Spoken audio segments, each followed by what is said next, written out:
today is March the 8th. We celebrate annually International Women's Day on this day, where the role and achievements of women in every industry are commemorated and celebrated.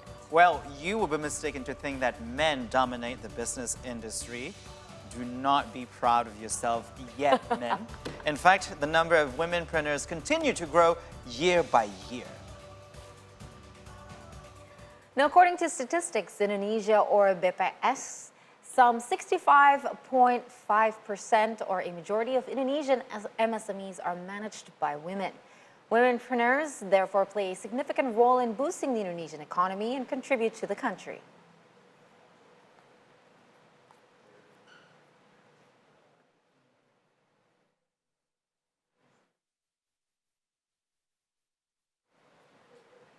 And as we celebrate International Women's Day today, we'll introduce to you an inspiring womanpreneur named Helianti Hilman, who is the founder of a very infamous brand here in Indonesia called Jafara. I even use some of the products at home, but Ibu Heli engages with farmers across Indonesia and also promotes natural resources to various countries. Good afternoon, Mbak Heli. Good afternoon. Good afternoon. Hi. How are you? And happy International Women's Day. We're very great. So, Mbak Heli. Thank you. Yeah, so we just want to go straight on. We've been talking about womenpreneurs, and you are one of the womenpreneurs here in Indonesia with a brand that is just so well known. Can you tell us what Jafara is and how you started Jafara? Well, Jafara basically it represents champion, because we are bringing champion products from champion farmers. So our work is basically bringing back forgotten food heritage of Indonesia and making it sexy and hype. I like that. Very simple but impactful. But okay, so what moved you to empower farmers across Indonesia? Because from what I read, these products of yours are actually taken from the farmers all around Indonesia. And what prompted you to do so? Okay, so correction. Actually, it's them who empower me. So it's the other way around. Okay, now interesting. Can you explain more? Yeah, so basically because these indigenous farmers, smallholder farmers, they do have knowledge that are very relevant with the global health diet challenges. So basically, you name it, every issue of the global health diets comes back to the issue of what kind of food that you eat. And apparently, our heritage food from across Indonesia is basically giving that solutions. And these farmers is basically who are holding the knowledge of these healthier diets, food ingredients. So that's why actually I was very inspired because I love to cook and I love to eat and I love to travel. So when I came and visit their farms about 15 years ago, because at that time I was still a lawyer and I was doing pro bono legal advice for farmers that have problems with some of the exports company or corporations because of knowledge on legal aspects. So when I went to come and visit their farms and spend time with them, I was so fascinated with the wealth of Indonesia food biodiversity and food culture heritage. And because before Jafara, I've been traveling to over 40 countries. And as a foodie, of course, I always try, local ingredients, gourmet food. And that's when I realized that actually what we have across the archipelago is worth it to be brought to the global stage. That certainly is really interesting because you're making it look like you're focusing not only on the heritage, but you also make sure that these farmers also receive the best benefits. And according to what you've seen, how rich do you think Indonesia is, Mbak Heli? Too much. And it is very underrated, yeah. So that's why actually the reason why we managed to export to over 25 countries in 5 continents, it's because we have a unique resources on food biodiversity ingredients that are relevant for the global market trend. So the global market trend right now is moving towards a healthier and mindful diet. Yeah. And that's where actually Indonesia can play a significant role. And I think what's interesting is about the diversity, because if you travel across Indonesia from Aceh to Papua, not only that the landscape and vegetation is very diverse, but also the food culture that is, that is signified by the ethnicity culture. And basically, when you started to look into that diversity, whenever you go around the world, you will always find something that is relevant for that market. So, for example, if we look into the cuisines or West Sumatra, you can easily go to the Middle East or even UK, because their food is always very influenced by the Indian, which is a lot of spices. So if you go to countries that they fancy Thai food, basically you can bring Palembang food from Palembang or food from Well, another. that's So you true. will That's always true. find something that is relevant for the market, and yet it's healthier. I love how smart that thinking is. That Indonesia is so diverse, it's relevant everywhere. I love that. But I know this is something that you would find in someone who is very passionate about what he or she does. But in this case as well, I heard about you were being appointed as an honorary member of the Asia and New Zealand Foundation, and even you were also invited to join the Young Business Leaders Initiative. But can you tell us more about these? I might call it achievement.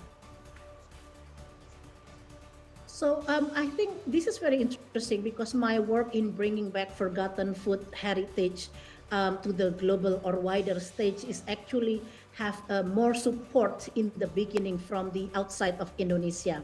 And I think because it's relevant with the issue of global diet, issue of climate change, and things like that. So my participation as the honorary advisor in New Zealand is one among other my participation or engagement on the global stage. And the reason is because it's I just realized when I attended or I was invited to the Davos meeting, which is World Economic Forum in Davos, that apparently Javara is the pioneer company that works specifically on bringing back food biodiversity. So that makes us unique. So I think that's also why we attract the interest of the New Zealand Foundation, which is spearheaded by the Ministry of Foreign Affairs.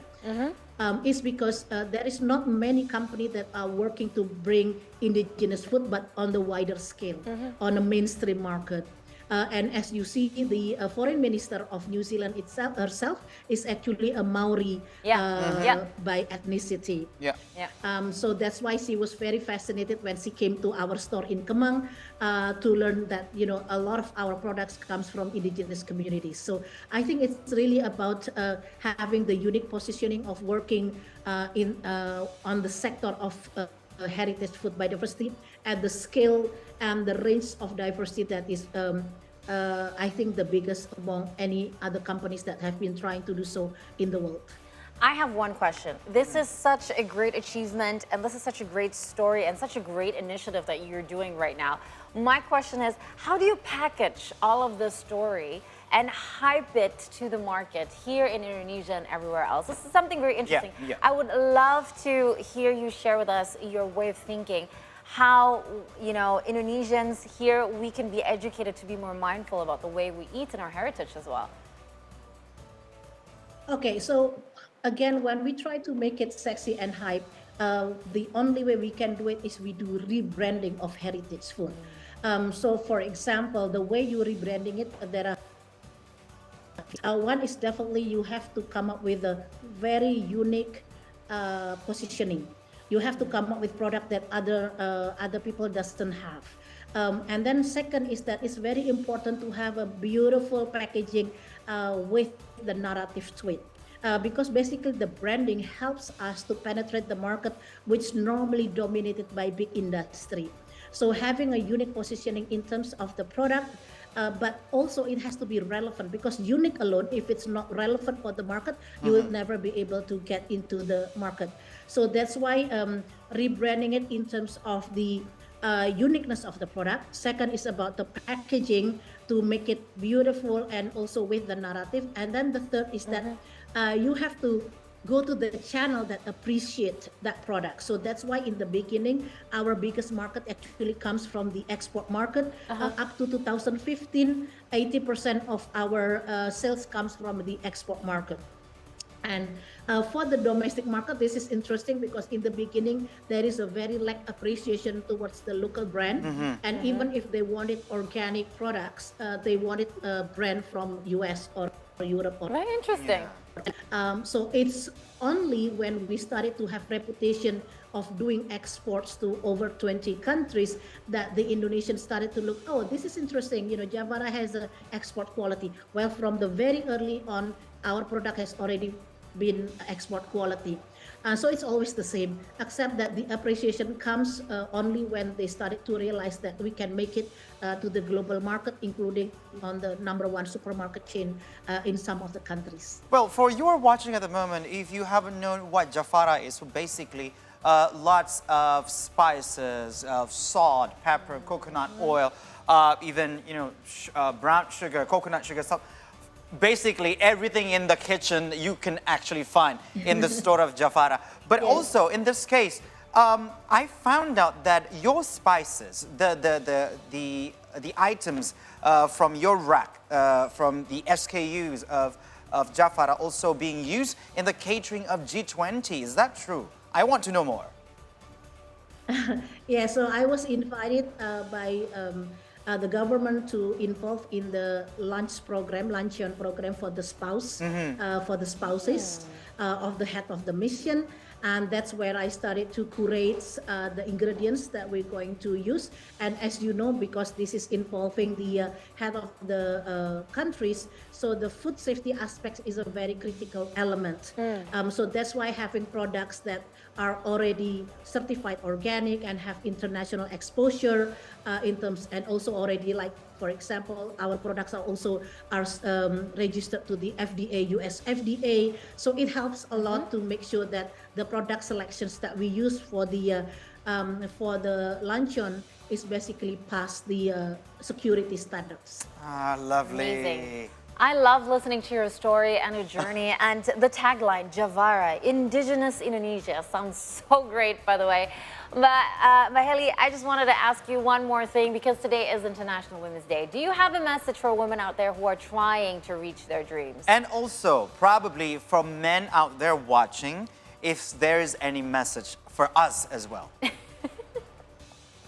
Okay, I have to shout out for the men, because I have to thank my husband for being 100% or 1000% supporting the work that I do, because otherwise it will be difficult for having the work that I travel so much into the remote areas or doing trade show overseas, unless you have a partner that believe in the mission and believe that we have to serve beyond ourselves. So I think the act of selflessness is actually the one that our commitments to support each other's. And for a woman out there, basically, I think we have to really being realistic on looking into what our passion is, because if we work with something based on our passion, basically you don't feel like working at all, because for me my hobby is like cooking, eating, and traveling. So basically that's all the thing that I really get by doing the Javara works, and at the same time we do help to create impact at the origin. But I think it's very important for all women. First is to be daring of pursuing of what you do, but at the same time be realistic, be grounded, because sometimes you get frustrated if you have to manage your expectation as well.